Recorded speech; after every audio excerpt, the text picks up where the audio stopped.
Lightning has struck PseudoPod towers once again, and, as every week, something horrifying slouches towards your ears, waiting to be heard. What follows is horror to the core. Proceed only if you wish to be disturbed as well as entertained. PseudoPod, episode 932, for August 9th, 2024. The Man with a Serpent in His System, by Jane Marciano. Narrated by Tiernan Douieb, hosted by Kat Day, with audio by Chelsea Davis. Hey everyone, hope you're all doing okay. I'm Kat, assistant editor at PseudoPod, your host for this week, and I'm excited to tell you that for this week we have The Man with a Serpent in His System by Jane Marciano. This story first appeared in the London Mystery Magazine selection number 99 in November of 1973. Jane is an English singer, writer and actress. Over the course of her long career, she's published 3 novels and organised major fundraising events, including one for children in need. She was raised on horror stories written by the likes of Ray Bradbury, Isaac Asimov and E.M. Forster, and adored Hammer horror films, and as a girl she desperately wanted to be an actress, but her father forbade it. So instead she went to Secretarial College, but she got her way in the end. Our British audience might recognise her face. She's been in EastEnders, Holby City and Midsummer Murders, among others.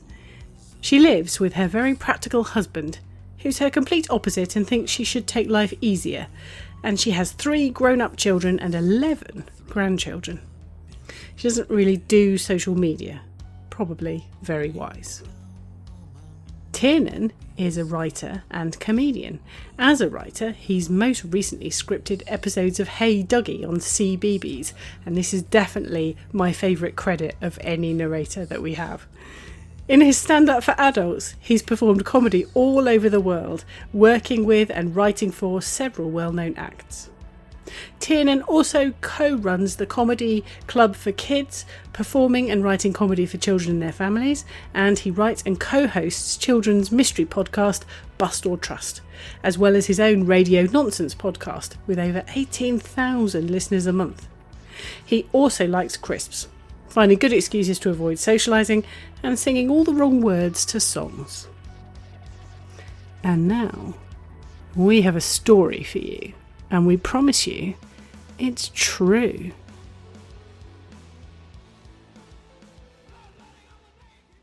The Man with a Serpent in His System by Jane Marciano. Narrated by Tiernan Douieb. He darted into the alleyway as the thud of heavy boots clomped straight on past him up the road. Jordan panted for breath, chest heaving, eyes bulging. Only as his breathing returned to normal did he realise that he was still clutching the old woman's bag. Collecting his wits, Jordan felt inside for the purse and chucked the bag over his shoulder into the road behind him. Only 60 quid? It hadn't really been worth the effort. It wasn't compensation enough for the curses and clawing she'd given him before Jordan had finally knocked her down with a right that had sent her head bouncing on the pavement. She'd lain there bleeding and whimpering that if her husband had been alive, he'd have been sorted out. That was a laugh.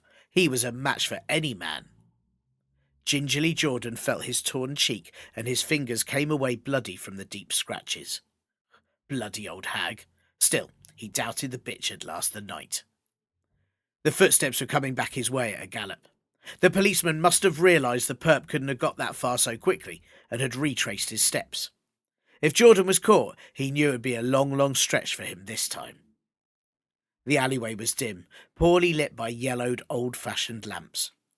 Not a soul about, but equally empty of hiding spaces. He stared around, feeling a mounting sense of panic as the copper's footsteps grew even closer. Sidling further along, it was then he saw the little shop opposite. Strange that he hadn't noticed it before. Unlikely to be open at this time of the night, but still, worth a try. If he had to break down the door, he would. It was either that, or prepare for another confrontation. A bell jangled as Jordan pushed open the creaky door, and he hastily muffled its call. The windows of the door were draped with faded net curtains, and as he slid his eye to a slit in the tattered fabric, he saw he hadn't been a moment too soon. A sturdy young cop dashed past the shop. Jordan cringed, but the policeman didn't even bother to look at the shop as he went by. It was almost as if he hadn't seen it. Jordan waited, feeling the sweat drip down his back. Long moments passed before Jordan wiped his forehead and took a deep breath. All good. He was safe. He let the curtain fall and was just congratulating himself on his narrow escape when he heard a sound behind him. Jordan whipped round, his left hand fingering the flick knife in his pocket. Across the room, a wizened old man was eyeing him curiously from behind the counter. But although he looked harmless enough, Jordan was too keyed up to take any chances and took a threatening step towards him. The old man backed away. "Who are you? What do you want?" he croaked. "Never you mind," Jordan snarled back, taking a few steps closer. "Just keep quiet and you won't get hurt." He gazed around and then glared menacingly at the old man. "You alone?" The old man was trembling. "Yeah, just me." "You better be telling the truth. Just me, I swear it." The man's gaze suddenly dropped to the purse Jordan was still holding, and an odd expression crossed his face. He nodded slightly and looked somehow resigned. Seeing the direction of the old man's gaze, Jordan quickly shoved the purse into an inside pocket of his jacket. "You gonna behave yourself?" Jordan snapped threateningly, bunching and raising his fists. The old man blinked rapidly, staring at Jordan's hands as if mesmerised, and his Adam's apple bobbed up and down in his knotty neck like a yo-yo.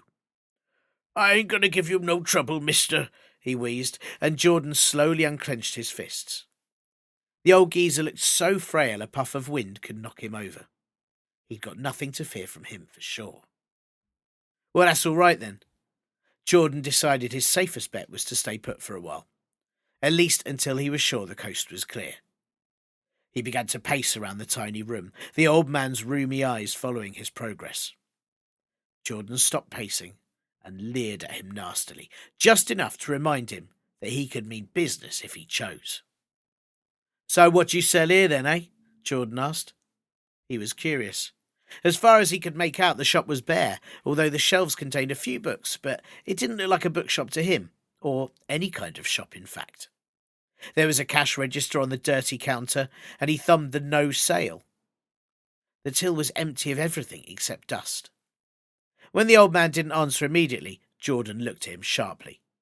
He wouldn't hesitate to use violence if necessary, but he found himself staring inside the old man's face, where the bulbous eyes, like pale beads, had a curious way of blinking. The eyelids would lower very slowly over his protruding pupils, and then lift gently, leaving a semi-transparent gauze behind. Cataracts, most likely, Jordan guessed, but it reminded him of some sort of reptile, particularly as the effect was enhanced by the old man's bony skull over which the skin was tightly stretched until it looked sheer. Lumpy blue veins crisscrossed his hairless head, and Jordan almost expected him to have a forked tongue when he opened his toothy, wet mouth. "Well, you deaf or something?" I sell tattoos," the old man finally answered shakily. "Tattoos, eh?" Jordan was proud of the two he'd gained during his short and dishonourable spell with the Navy. He had a luscious-looking heart tattooed on his right shoulder, and just below it, a pair of pouting red lips. He'd never gone in for the usual skull symbols and "I love Mum." Maybe it was about time he added a new attraction to his body. Jordan eyed the old man. "Show me what you got," he demanded. Nodding, the old man ambled over to a shelf and brought back a large book that he laid reverently on the counter. Silently, he flipped over the pages, but all Jordan could see were various pictures of snakes, and he grunted in disgust. "Geez, is that all you can do?" The old man gave a sly grin. "Oh, that's all, mate, but I reckon a beautiful boa constrictor or python would look really good coiled around those big biceps of yours." Pursing his lips, Jordan considered. The idea appealed to him. Beautiful and deadly, pythons and boa constrictors devour their victims whole after crushing them to death. "Why not? Okay, let's go for it." "It may take some time," the old man said softly, staring down at the ground as if he didn't want to meet Jordan's eyes. "I got all evening, mate," Jordan replied carelessly. "Get on with it before I change my mind." Shuffling, the old man led the way behind the counter, and Jordan followed him through a curtain of beads into a small, dingy room which stunk of stale tobacco and damp. As he made himself as comfortable as he could on the only chair in the room, the old man arranged his tools, giving Jordan a last wary look, which Jordan countered with an encouraging grin, just to show him he'd do the old guy no harm, unless he botched the job, of course. The tiny pinprick seemed to hurt a little more than Jordan remembered from the previous time, but after a while he relaxed and let the old geezer get on with it. He didn't bother to watch. His ears were alert for the sound of returning footsteps, but he couldn't hear a thing, not even the noise of the occasional passing car. Only the tattooist's raspy wheezing, broken by the odd cough, broke the silence. Time passed, and Jordan found himself concentrating on the wall opposite, where hung a framed photograph of a smiling young bride and groom. He could see that the groom was obviously the old guy now needling him, but he also had a vague impression that he'd seen the woman in the photograph somewhere before. But he couldn't place her. Not that it mattered. The photograph was so ancient. Just something in the eyes. Jordan was bored. The guy was taking too long. "Get many customers?" he asked. "Very few," came the response. Jordan didn't doubt it. From the looks of things, the shop hadn't had any customers for his services for years. The place looked as knackered as its owner. At last he finished, and Jordan stood, flexed his arm and looked down at his new tattoo. He had to admit, the old fella had made a great job of it. The snake looked practically real, and when he bunched his muscles, the eyes seemed to glitter in the most realistic manner. Not bad at all," Jordan said admiringly. "How much?" he asked, putting on his shirt and jacket. After all, he had the 60 quid from the mugging earlier, and he was feeling generous for once. The old man was a good artist. His talents were wasted in that place no one visited. "No charge," the tattooist said quickly, not even stopping to consider the offer. "Really? You sure?" Jordan took out the old woman's purse with a flourish and brandished it in front of the old man's face. "I got the readies. Get yourself a takeout or something." The tattooist threw up his arm, pushing Jordan's hand aside. "No, I don't want your money." Jordan blinked in surprise. Here was a bloke who looked as if he was on his last legs, and he didn't want payment. Shrugging, he returned the purse to his pocket. "Suit yourself." The old man's voice turned pleading. "Look, I just want you to go, please, mister. Just leave." Jordan's eyes narrowed. Why was the creepy old guy getting so jittery and jumpy? Hauling the old man towards him so that the toes of his slippers scraped along the lino. "I'll go, mate, don't you worry, but don't you go phoning anyone after I've gone. No cops, no one. Understand me?" He gave him a little shake so that the intentions were crystal. "Yes, I understand. I don't have a phone anyway." Jordan slowly lowered the old man to his feet, and he patted the top of his head. "Good. That's all right then, because I can come back any time. You get me?" When the old man stared at him fearfully, Jordan was satisfied he'd got the message. Pushing the old man aside, Jordan made his way to the door, opened it carefully, looking to his right down the alley. Only a few yards along was the main road. He stepped out of the shop cautiously, and he heard the old man slam and bolt the door behind him. Jordan started to walk up the alleyway, away from the road. The dark shadows of the high walls were a better cover than the bright neon lights that were to be found in the main streets.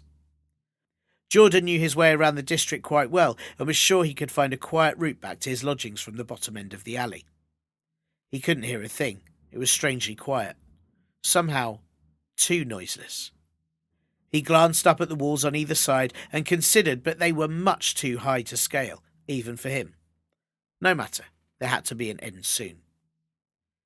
He crept along stealthily, his sneakers making no sound on the gravel. The night air wasn't cold, but oddly Jordan felt a chill inside, even though his jacket was warm and snug. As he walked, he became aware that his arm was aching and that the tattoo had begun to itch. He scratched it absently. He'd been walking for about 10 minutes before he realised that he just wasn't getting anywhere. It made no sense, but the alley seemed to be never-ending. Turning abruptly, he began to make his way back the way he'd come, walking a little quicker this time, with more urgency in his step. He wouldn't have minded the long trek, but for the fact with each step, his arm was really beginning to hurt. It felt somehow heavier, and Jordan wondered if perhaps the old guy's needle had been rusty and he'd got infected. Swearing under his breath, Jordan started to jog, and he could have sworn he'd got back to where the shop should have been at the start of the alley. But when he looked around, there was no sign of the shop or of the main road. Just an endless length of pathway ahead and behind, with the walls hemming him in from both sides. This was ridiculous. No way. He knew he couldn't have passed the shop. The moon was bright, white and full, and he could see easily. He stumbled along a little further, all the time his nails nipping unconsciously at his arm through the sleeve of his jacket. He began to run, faster and faster, the itching sensation now driving him almost wild. His chest throbbed, and after a few minutes he couldn't even run any more. He stopped, panting, again looking in front and then behind him, but all he could see was the continuing narrow path and the few stars which peeped to him so freely over the top of the walls. The breath rasped in his throat. It was getting harder to breathe. It was as if the air was being squeezed out of his lungs. He rubbed at his chest and arms and looked down at his hand. It was covered in ink. Trembling with fear, he pulled off his jacket and clawed at his shirt, ripping it to shreds. The tattooed snake had swelled in size and now covered his chest completely. Its tail was wrapped around his waist and the head had circled around his stomach, moving slowly towards his neck. As Jordan stared in disbelief and horror, it grew even larger before his eyes. Dropping heavily to his knees, he frantically dug his fingers into his flesh, but the serpent was under his skin, ingrained into his very essence, enveloping him slowly. Sliding where he couldn't reach it, even when his nails tore through the soft tissue of his flesh, it still continued its relentless, remorseless journey. Fighting for air, Jordan rolled onto the cold ground, but couldn't even scream as the creature's coils tightened inexorably around his shuddering body and its huge fangs opened wide. Jordan's last memory was of a photograph hanging on the wall of an old tattooist shop. And now he realised who the woman was.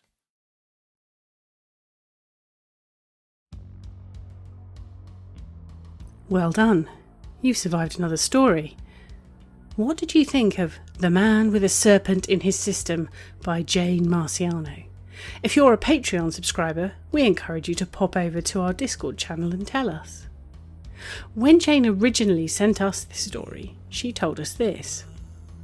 Years ago, back in the 1970s, when I was in my 20s, I wrote and had this story published in the London Mystery Magazine selection, number 99. No idea what happened to the paperback copies I had. They vanished in the fullness of time, rather like some people I used to know. Anyway, so now, an elderly English lady aged 72, I would like others to hear and enjoy it, and, if possible, make some money to buy the grandchildren some sweets. Or me some sweets. And how could we say no to that? We just couldn't.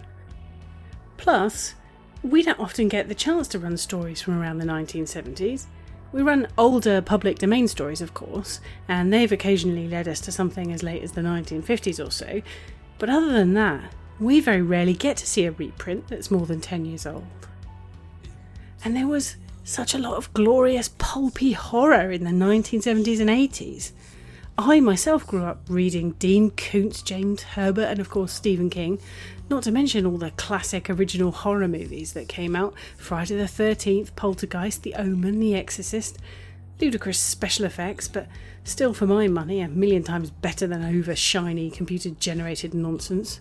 Get off my lawn.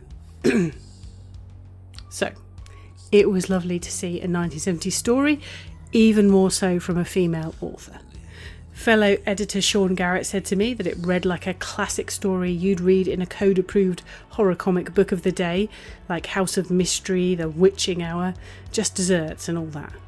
And honestly, I rather like the cut and driedness of this story. The main character is an irredeemable rotter and he gets his horrible comeuppance. Good. Life is almost never that simple, sadly. But it would be nice if it was, wouldn't it, sometimes? As a little treat, I can think of a couple of men who could do with a trip to a mysterious tattoo artist. Anyway, I hope the snake went on to live happily ever after.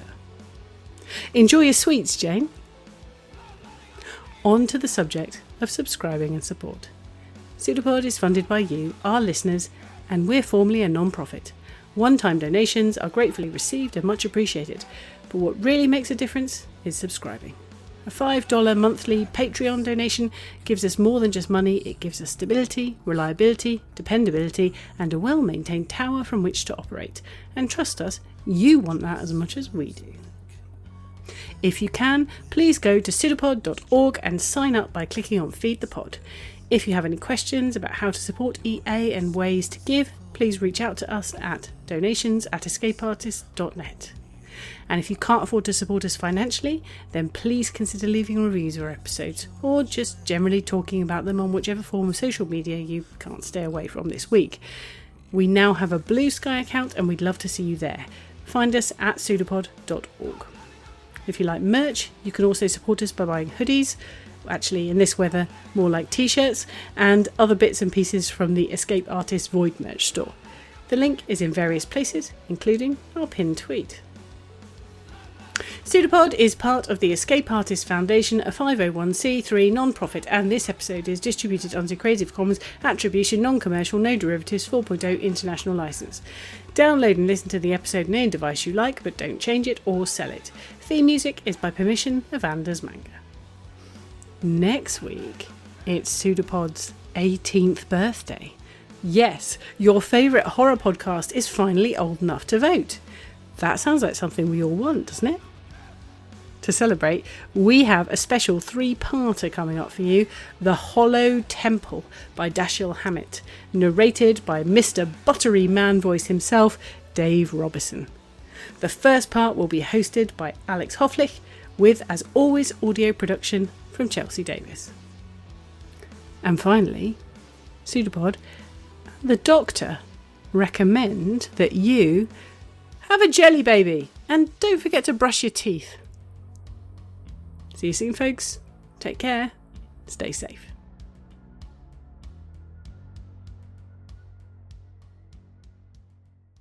An arm appeared from nowhere on the shape, seemingly projected like the pseudopod of a protozoan. It's a pseudopod. It's a big foot.